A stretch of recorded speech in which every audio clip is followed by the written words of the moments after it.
Praise the Lord. ஆண்டவராக இயேசு கிறிஸ்துவின் இனிய நாமத்தினாலே இந்த நாளிலே கர்த்தருடைய வார்த்தை 1 பேதுரு 5ஆம் அதிகாரம் 7வது வசனம். அவர் உங்களை விசாரிக்கிறபடியால் உங்கள் கவலைகள் எல்லாம் அவர் மேல் வைத்து விடுங்கள். தேவ பிள்ளைகளே, ஆண்டவர் நம்மளோடு பேசிக் கொண்டிருக்கிறார்.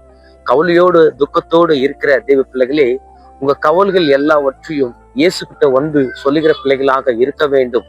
ஏன்னா கவலை கவலை என்று நீங்க கவலைப்படுறதுனால நம்ம இந்த உலகத்துல ஒண்ணுமே சம்பாதிக்க போறது இல்ல.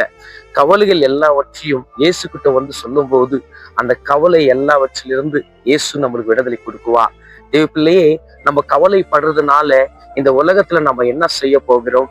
நம்ம கவலைகள் இயேசு கிட்ட வந்து சொல்லும் போது தேவன் அதுக்கு ஒரு விடுதலை கொடுக்குவார். இன்னைக்கு நிறைய பேர் சமுதாயத்துல எப்படி வாழ்ந்து கொண்டு இருக்கிறாங்கன்னாக்கா, கர்த்தரை தேட மாட்டாங்க, வேதத்தையும் வாசிக்க மாட்டாங்க, ஜபமும் பண்ண மாட்டாங்க, சபைக்கு போக மாட்டாங்க, கவலை கவலை என்று சொல்லிக்கொண்டே இருப்பாங்க. ஆனா நீ கர்த்தரை தேடும் போது, நீ வேதத்தை வாசிக்கும் போது, நீ சபைக்கு போகும்போது ஆண்டவர் உனக்கு ஞானத்தை கொடுப்பார், ஆலோசனை கொடுப்பார். ஆண்டவருடைய வார்த்தை சொல்லுகிறது, உன்மேல் என் கண் வைத்து நான் உனக்கு ஆலோசனை சொல்லுவேன் என்று கர்த்தரே சொல்லி இருக்கிறார். ஆனால் இன்னைக்கு நம்மளோட வாழ்க்கையிலே கவலை எதன் நிமித்தம் வந்தது, எதுக்காக வந்தது? ஒரு நிமிஷம் நம்ம யோசித்து பார்க்கலாம். கர்த்தருடைய இன்னைக்கு உங்க வாழ்க்கையிலே அந்த கவலை மாற வேண்டும் என்றால் நீ இயேசு உனக்கு தேவை.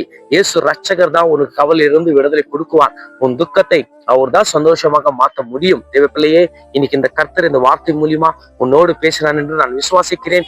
எப்படியாப்பட்ட கவலைனா இருக்கட்டும், வீட்டு கவலைனா இருக்கட்டும், பிசினஸ்ல ஓடாத அதன் மூலியமா ஒரு கவலை இருக்கலாம், பிள்ளைகளோட வாழ்க்கை குறித்து ஒரு கவலை இருக்கலாம், இல்ல உன் வேலையை குறித்து ஒரு கவலை இருக்கலாம். எப்படியாப்பட்ட கவலை இருந்தாலும் இயேசு கிட்ட வந்து நீ ஜெபிக்கும் போது ஆண்டவர் உன் ஜபத்துக்கு பதில் கொடுத்து அது எல்லாவற்றிலிருந்து விடுதலை கொடுத்து உன்னை உயர்த்தி உன்னை ஆசீர்வதிப்பார். கர்த்தர் இந்த வார்த்தை மூலியமா உன்னோடு பேசினார் என்று நான் விசுவாசிக்கிறேன். கர்த்தர் தாமே உன்னை ஆசீர்வதிப்பாராக. ஆமேன், ஆமேன், ஆமேன்.